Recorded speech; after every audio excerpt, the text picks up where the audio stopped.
Давайте все минуту помолчим и вспомним тех, кто не вернулся. Монумент появился в самом центре села Хорнавар-Шигали. Почтить память десантников Олега Ильбеева и Ильи Денисова пришли все жители. Ребята здесь родились, выросли, жили на одной улице, вместе служили в 31-й десантно-штурмовой бригаде. На двоих одна дата смерти. Олегу было 22 года, Илье – 25. Бойцы героически погибли в ходе специальной военной операции.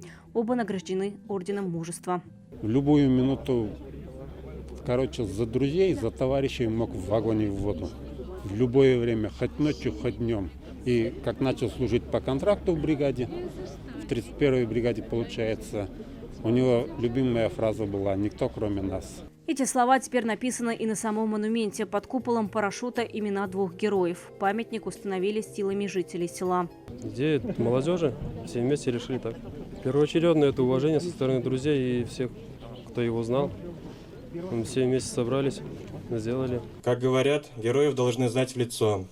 Мы надеемся, что любой проходящий или проезжающий мимо, посмотрев на фотографии наших молодых героев, невольно вспомнит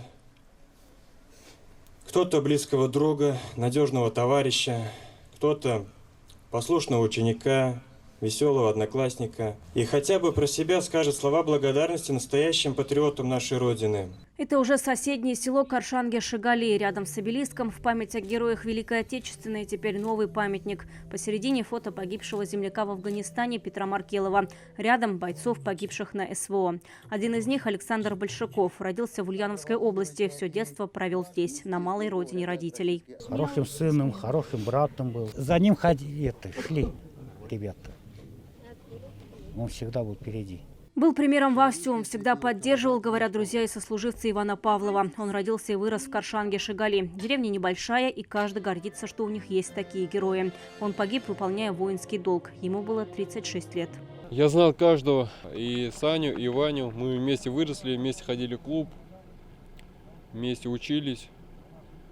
Ваня для нас был примером, авторитетом для нас был. В Коршанге-Шигали рядом с монументом появилась и аллея памяти. Здесь посадили березы и ели в память о героях-земляках. Вероника Гайнудинова, Рамзель Гарипов, ТНВ, Дрожжиновский район.